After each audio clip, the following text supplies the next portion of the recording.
The Trans-Canada Highway is a symbol of Canadian connection, but on July 30th, 2008, it became the setting for a national nightmare. On a Greyhound bus in Manitoba, a routine trip was shattered by an act of unimaginable violence. A young man named Tim McLean was brutally killed by a fellow passenger. The attacker, Vince Lee, was not driven by malice, but by severe, untreated mental illness. This case would ignite a firestorm, putting Canada's justice system on trial and forcing a painful national conversation about insanity, accountability, and the terrifying power of a broken mind. This is the story of a tragedy that divided a nation. For deep dives into the world's most challenging true crime, subscribe to Lost Traces. The journey of Greyhound Bus 1170 began as an unremarkable cross-country trip. Tim McLean, a 22-year-old Métis man with a nomadic spirit, was on his way home to Winnipeg after a carnival job. He was charismatic, friendly, and looking forward to seeing his family. Elsewhere on the same bus was Vince Lee, a 40-year-old immigrant whose life was quietly unraveling. In the days prior, his behavior had been erratic. He had abandoned a bus, slept on a park bench, and sold a new laptop for a paltry sum. These were the clear, public signs of a mind in the throes of a severe psychotic break. Yet no intervention came. After a rest stop in Brandon, Lee moved from his seat at the front of the bus to the one directly beside the sleeping Tim McLean. At approximately 8:30 p.m., as the bus traveled a lonely stretch of highway near Portage-la-Prairie, the mundane was shattered by the monstrous. Without any warning or provocation, Lee produced a large hunting knife and began stabbing McLean repeatedly in the neck and chest. Witnesses described his demeanor as unnervingly calm, robotic, completely detached from the horrific violence he was inflicting. The bus driver, hearing the screams, acted with incredible presence of mind. He immediately pulled the bus over and evacuated the other 35 passengers to safety. He then engaged the vehicle's emergency immobilizer, trapping Lee inside and preventing a potential catastrophe. This single, decisive action almost certainly saved lives. What followed was a prolonged and traumatic standoff. As the Royal Canadian Mounted Police secured the perimeter, the horrified passengers and officers outside were forced to witness a scene from a nightmare. Through the bus windows, they saw Vince Lee decapitate Tim McLean, holding the severed head up for them to see. He then proceeded to methodically dismember the body, at times consuming parts of the flesh. RCMP officers heard him say he had to stay on the bus forever, a statement reflecting a complete break from reality. The standoff lasted nearly 5 hours, a period of agonizing duration for the McLean family, who would later question why the desecration of their son's body was allowed to continue for so long. It finally ended in the early hours of July 31st, when Lee attempted to escape by breaking a window. He was immediately subdued by the RCMP tactical team, shot twice with a taser, and taken into custody. His first words upon arrest were not of defiance, but of despair. "Please kill me." The subsequent search of the bus revealed the full horror. Parts of Tim's body were found in plastic bags. His ear, nose, and tongue were in Lee's pockets. His eyes and a part of his heart were never recovered.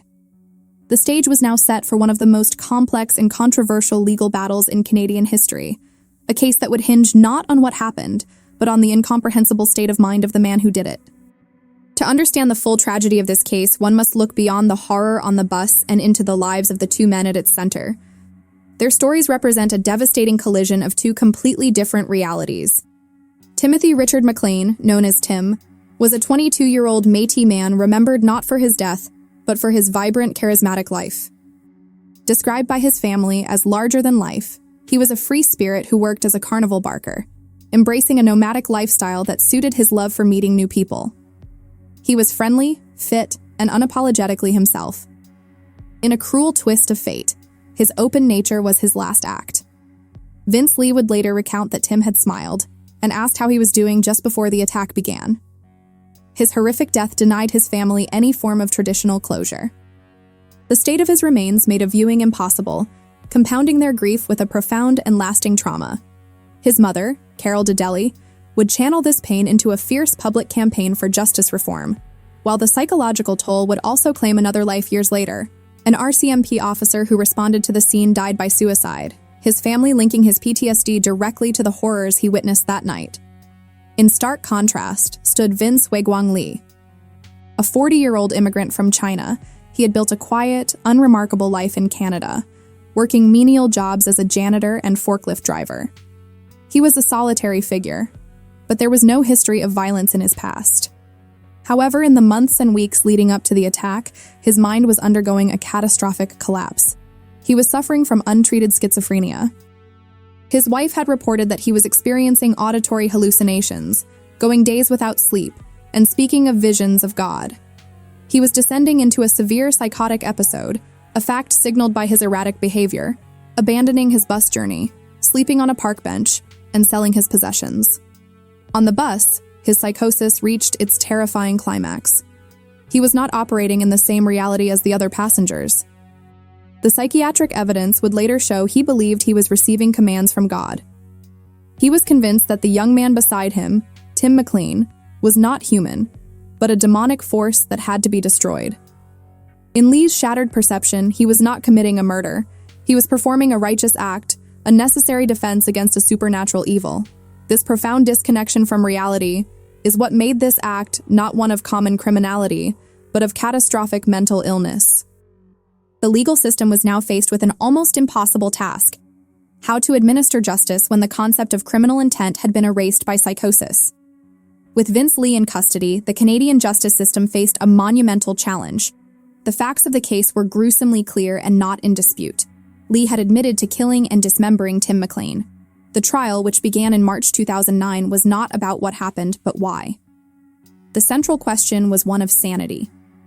The legal framework for this is found in Section 16 of the Criminal Code of Canada, which outlines the defense of not criminally responsible on account of mental disorder, NCRMD. This is not a finding of innocence. It is a recognition that while the accused committed the physical act, they lacked the mental capacity to understand that it was morally wrong. The burden was on the defense to prove, on a balance of probabilities, that Lee's mind was so diseased that he could not know his actions were wrong. The trial was remarkably brief, lasting only 2 days. This was because both the Crown prosecution and the defense were seeking the same outcome, an NCRMD verdict. This rare consensus was driven by overwhelming and unanimous psychiatric evidence. The court heard from 2 expert forensic psychiatrists, one for the Crown and one for the defense. Their conclusions were identical. They testified that Vince Lee was in the throes of a severe psychotic episode caused by untreated schizophrenia. He was experiencing command hallucinations, believing God was ordering him to kill a demonic entity that he perceived as Tim McLean. Dr. Stanley Yaron, the Crown's own psychiatrist, stated that Lee was incapable of knowing his actions were morally wrong. In his delusional reality, he was a hero following divine orders, not a criminal committing a murder. In a powerful statement, Dr. Yaron noted that Lee was as much a victim of his horrendous illness as Tim McLean was a victim of the violence. Faced with this uncontested medical evidence, Justice John Scurfield had no legal alternative.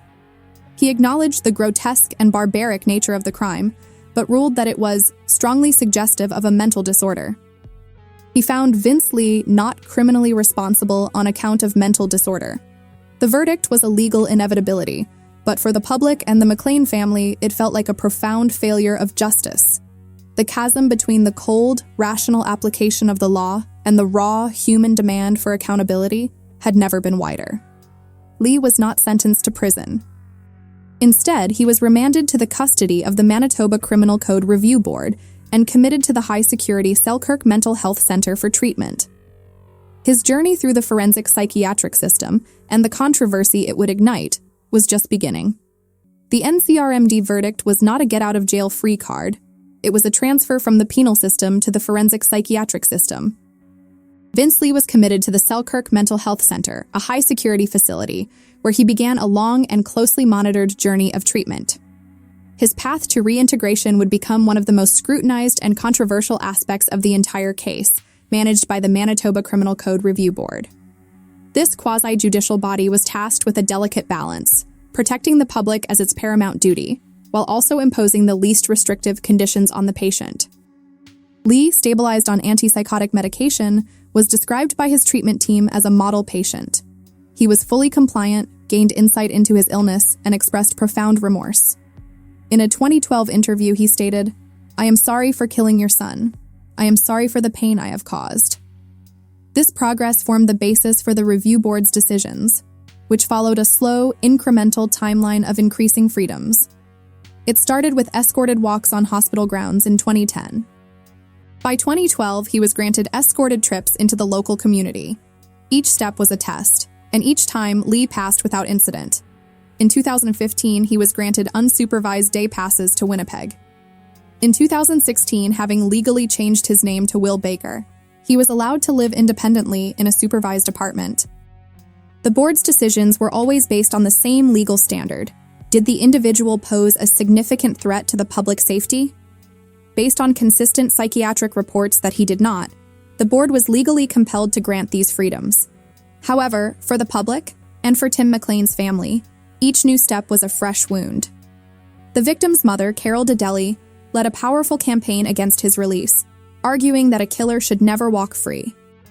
Politicians echoed this public fury, calling the decisions an insult. The climax came on February 10, 2017. After nearly 9 years in the system, the review board granted Will Baker an absolute discharge. He was a free man, with all conditions lifted. The system saw this as the successful rehabilitation of a mentally ill man who no longer posed a threat. The public saw it as a final, unforgivable betrayal of justice for Tim McLean. The absolute discharge of Will Baker in 2017 was not an end, but the beginning of a new, lingering chapter in a national trauma.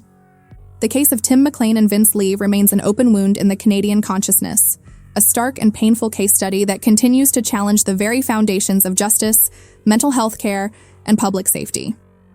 The immediate, tangible impacts were clear.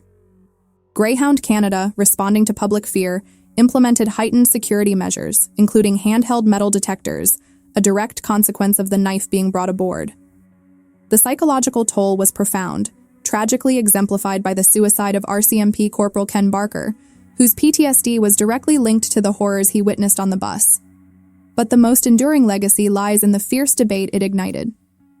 Carol Dedeli's campaign for Tim's Law, which sought to prevent the release of anyone found NCRMD for a violent crime, did not become legislation, but it powerfully amplified the voices of victims' families and exposed a deep public distrust of the legal framework for mentally ill offenders. The case forced a painful national conversation. It highlighted the vast chasm between a legal system built on principles of moral culpability and a public that demands accountability for heinous acts, regardless of the perpetrator's mental state. It became a flashpoint for the stigma surrounding severe mental illness, often reinforcing the false and damaging stereotype that individuals with schizophrenia are inherently violent. Yet, mental health advocates argue that the true failure was not in the courtroom or the review board, but in the community's inability to help a man in a visible and escalating psychotic crisis before it culminated in tragedy. The story of Tim McLean is one of a vibrant life brutally cut short. The story of Vince Lee is one of a mind destroyed by illness and a system that could only react after the fact. There are no simple answers here, only difficult questions about compassion, safety, and justice.